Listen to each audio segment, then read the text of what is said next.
Hey friends, I I had a little mini epiphany yesterday. I had a lesson with my piano teacher Madeline, who unwaveringly manages to kind of blow my mind and move me down the road in music every time we meet.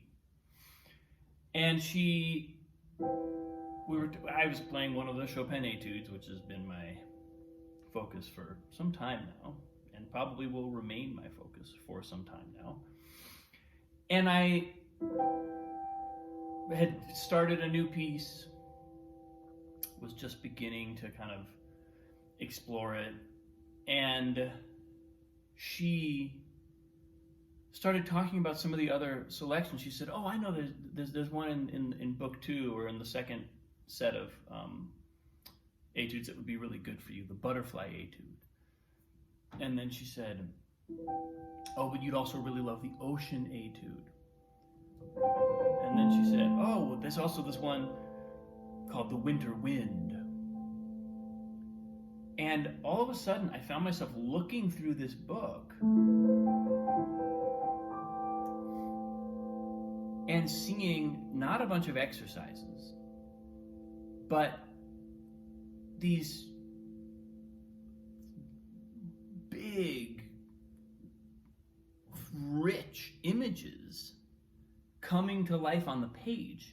These are pieces I didn't even know how to play, had never even read before, but I'm seeing them. But in seeing the patterns of notes on the page, I was having images evoked of the outdoors, of nature, of the forces of nature, the laws of physics operating in the universe through water, through air. And I realized how big a deal it is what we call things. Thinking of these etudes as the first 12 etudes, opus 10, number 8, opus 25, number 6, is like thinking of a human being by their birth date or their social security number. And so that's why I say it was like a mini epiphany, because all of a sudden the world of these etudes open, and I've played like 8 or 9 of these things. I've done a number of them. These are not all new to me, but still somehow just calling them by these names, by the names that they've become colloquially known by, because they evoke images that pianists have just experienced over and over again. It's become shorthand for how you think about this piece or the other one, So it really drove home the notion that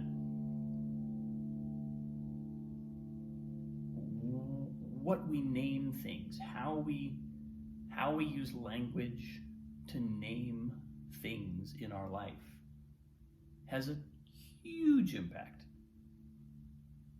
on our perception of them. It's back to kind of like basic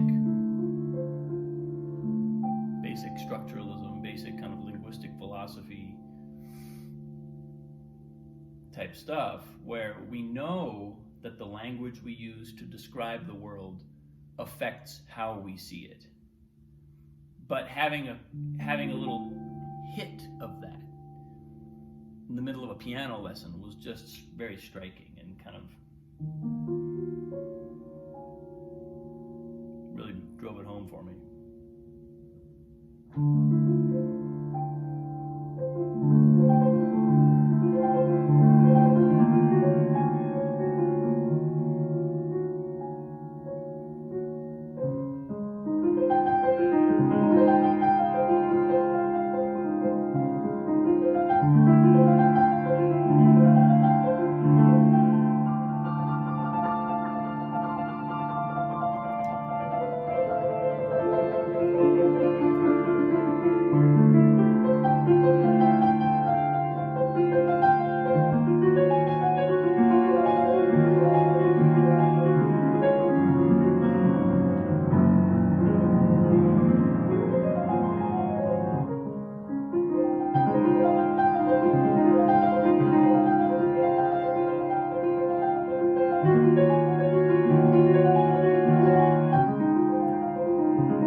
great thing about improvising is I can play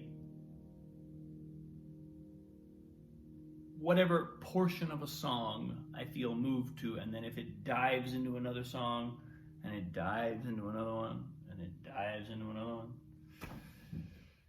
there's no rules. It can be nice. Thanks for watching, folks.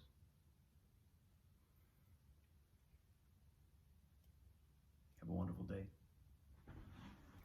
I appreciate you. I'll see you soon.